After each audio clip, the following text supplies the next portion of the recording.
Jadi dunia ini ternyata semakin mewah semakin menyusahkan.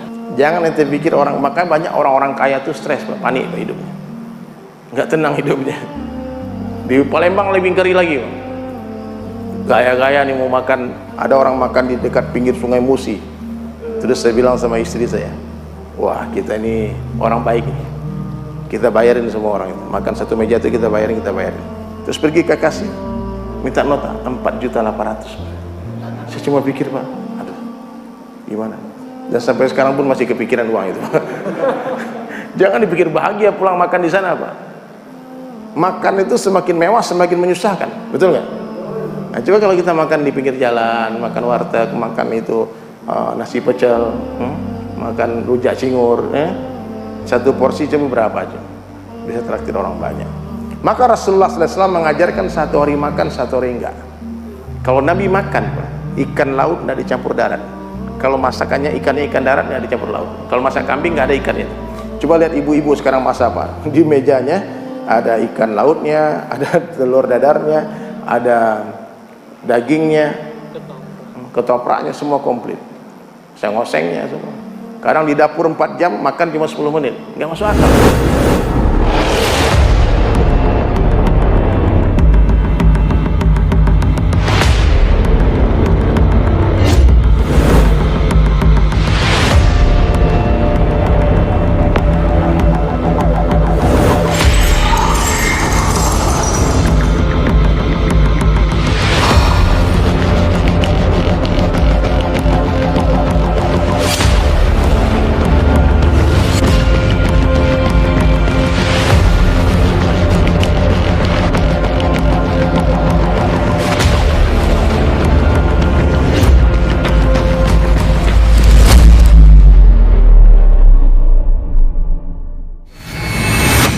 Mestinya agama yang mengatur dunia, karena iman kita lemah, kita yang diatur dunia. Ya, Rasulullah sudah berikan jawaban semuanya. Kalau kamu sakit, ini obatnya. Kalau terjadi wabah, begini obatnya, begini solusinya. Dan belum pernah dari zaman Rasulullah SAW itu wabah itu satu dunia, belum pernah, Pak. Wabah itu di satu tempat, kemudian Nabi katakan kalau ada wabah di satu tempat, jangan kamu ke sana, jangan kamu keluar dari tempat itu. Dan 2 kota dijamin, 2 kota Makkah Madinah tidak akan dimasuki wabah. Bahkan Dajjal tidak akan masuk ke 2 kota itu. Berarti kalau ada berita di Makkah Madinah ada wabah, yang dusta berita apa Rasulullah? Berita dusta. Tapi mau diapain? Iman kita lemah, kita tunduk kepada orang-orang kafir. Kenapa? Karena kita hidup kita nggak ikut sunnah. Kita berhutang kepada mereka, terhina. Hutang itu kalian tahu nggak? Hutang itu kegelisahan di malam hari, kehinaan di siang hari. Itu hutang. Selagi umat Islam tidak hidup dengan sunnah Nabi SAW, masih hidup dengan cara orang-orang kafir, jangan harap ketenangan akan datang. Kita kan temanya mencari ketenangan, Pak. Antum mau tenang, hidup sederhana. Simple life, simple problem. Sederhanakan kehidupanmu, sederhana masalahmu. Makan minum sederhana, pakaian sederhana, rumah sederhana, kendaraan sederhana, pernikahan sederhana. Ini keperluan hidup, Pak. Keperluan ini perlu ada, nggak ada pun nggak apa-apa. Iya, keperluan itu perlu ada. Kalau nggak ada, Allah nggak marah, Pak. Orang mati kelaparan nggak masalah. Orang mati nggak punya pakaian, Allah nggak murka. Orang mati nggak punya rumah sampai mati di kos-kosan nggak masalah. Orang mati nggak punya mobil, nggak punya motor, nggak ada urusan, nggak ada masalah. Tidak akan mendatangkan laknat Allah. Orang mati nggak punya suami, nggak punya istri, nggak punya anak, tidak akan mendatangkan laknat Allah. Ya, kita perlu toilet, tapi jangan bodoh 24 jam dulu dalam toilet. Kalau selesai hajat kita di toilet, cepat-cepat keluar dari toilet, sempurnakan maksud hidup kita.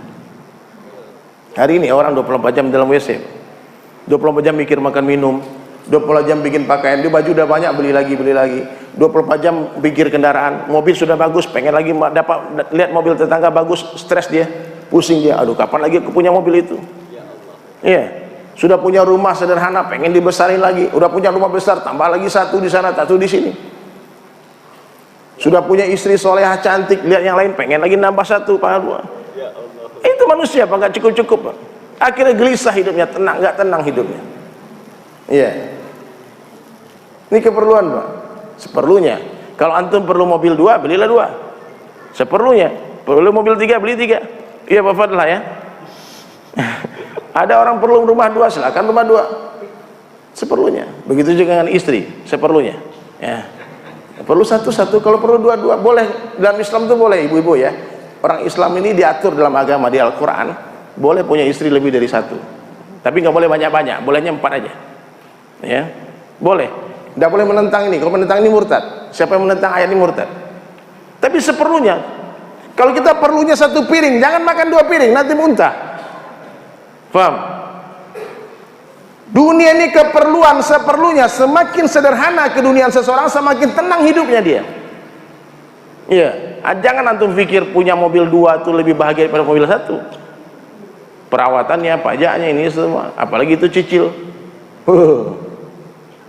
Coba kita main logika aja, kita pikir-pikiran aja, kita bagi fikir saja. Coba pikirkan bagaimana bodohnya orang yang menumpuk-numpuk dunia, bagaimana bodohnya, rusaknya akal orang yang mencari kemewahan di dunia. Rusak akalnya. Makan minum sederhana. Kira-kira Pak, tenangan mana orang yang makan masak sendiri atau makan di restoran? Antum makan rumah masakan istri dengan masakan restoran, mana yang lebih nikmat? Makanan istri. Masakan mama, ibu, itu lebih nikmat. Padahal di restoran itu lebih mahal. Dan restoran itu semakin mahal itu semakin menyusahkan. Iya, jangan kalian pikir orang habis makan di restoran mahal terus bahagia pulangnya. Saya pernah ngalamin Pak, ini pengalaman berkali-kali. Saya janjian sama teman saya di satu hotel bintang 5, janjian di Jakarta nih. Kemudian teman saya cerita, bro, macet, telat datangnya. Wah, kira-kira nggak tahu bisa 2 jam ini kata. Jakarta itu kadang-kadang jarak setengah jam bisa jadi 2 jam Pak, karena macet. Terus kita udah di hotel itu, di restoran, saya bawa 6 orang teman saya, ustadz dari Ambon. Terus saya bilang, Ustaz, lapar kan? Bisa aja kita keluar Pak. Sebetulnya kalau keluar Pak, 6 orang paling 200.000 lah makan Pak. Saya bilang, iya makan di restoran sini aja lah. Dia pesan sop buntut, dipesan nasi goreng, pesan jus alpukat, teh Pak. Udah, saya bilang, oh kita yang traktir kan, tamu-tamu kita. Mana notanya? Antum tahu bayar berapa? 1.800.000 Pak. Dan sampai sekarang saya masih kepikiran tuh Pak. Itu 1.800.000 Pak, kurang ajar. Itu kita pesan teh di hotel bintang 5, di restoran mewah. Jangan kalian berhayal berpikir itu teh dibuatkan. Sama waitressnya dikasih air putih panas, air hangat, ya air panas, dikasih gula, dikasih teh gelas kosong sama sendok, ya suruh buat sendiri Pak. Dan itu 100.000 bayarnya. Coba kalau makan di warteg, makan di pinggir jalan Pak, 5.000 itu dibuatkan terus kalau perlu sama mbok yang jual tuh dia pegang Pak, disuapin Pak, mau minum. Ya apa-apa, boleh ada jasa servis tambahan. Saya bilang, Mbak, saya malas ngangkat gelas. Oh, saya angkatkan Mas, bisa 5.000 bayar. Ya paham ya. Jadi dunia ini ternyata semakin mewah semakin menyusahkan. Jangan ente pikir orang, makanya banyak orang-orang kaya tuh stres Pak, panik Pak hidupnya, nggak tenang hidupnya. Di Palembang lebih ngeri lagi Pak. Gaya-gaya nih mau makan, ada orang makan di dekat pinggir Sungai Musi. Terus saya bilang sama istri saya, wah kita ini orang baik nih, kita bayarin semua orang itu. Makan satu meja itu kita bayarin. Terus pergi ke kasir, minta nota 4.800.000. Saya cuma pikir Pak, aduh gimana. Dan sampai sekarang pun masih kepikiran uang itu. Jangan dipikir bahagia pulang makan di sana Pak. Makan itu semakin mewah semakin menyusahkan, betul nggak? Nah, coba kalau kita makan di pinggir jalan, makan warteg, makan itu nasi pecel, makan rujak cingur, satu porsi cuma berapa aja, bisa traktir orang banyak. Maka Rasulullah SAW mengajarkan 1 hari makan, 1 hari enggak. Kalau Nabi makan ikan laut nggak dicampur darat. Kalau masakannya ikannya ikan darat nggak dicampur laut. Kalau masak kambing nggak ada ikannya. Coba lihat ibu-ibu sekarang masak Pak, di mejanya ada ikan lautnya, ada telur dadarnya, ada dagingnya, ketopraknya, semua komplit, seng-osengnya semua. Kadang di dapur 4 jam makan cuma 10 menit, nggak masuk akal Pak. Nah, makanya kalau orang paham agama mulai disederhanakan keperluan makannya. Pakaian juga begitu. Sekaya-kayanya orang, Pak, bajunya satu, sarung satu, celana satu, kan? Betul nggak? Nggak ada orang kaya tuh, Pak, yang tiap jam ganti warna. Jam 7 pakai baju warna merah, jam 8 ke warna hijau, jam 9, karena kaya kan, orang kaya. Nah, kok ganti-ganti terus warna, Bu? Baju saya banyak, orang kaya. Ataupun 10 lapis langsung, kamu lihat nih, ini yang di sini nih, Singapura nih. Yang di sini beli di Jakarta, di Tanah Abang nih. Nggak ada. Buat apa baju yang banyak itu? Nabi tahu nggak punya baju berapa? 3 lembar. Kalau datang baju baru, yang lama kasih sahabat. Kalau mau tenang hidup, Pak, sederhanakan pakaian. Pakaian saya alhamdulillah sederhana, jahit sendiri, Pak. Dulu kalau nggak bermerek itu gatal, Pak. Harus branded. Nah, harus branded. Sekarang nggak peduli lagi. Ya. Gayanya gini-gini aja. Orang kalau nggak ikut sunnah, Pak, hidupnya capek, Pak. Baru mulai beli baju satu baju, tahu-tahu keluar desain baru, yang lama udah kuno, malu makainya. Betul nggak?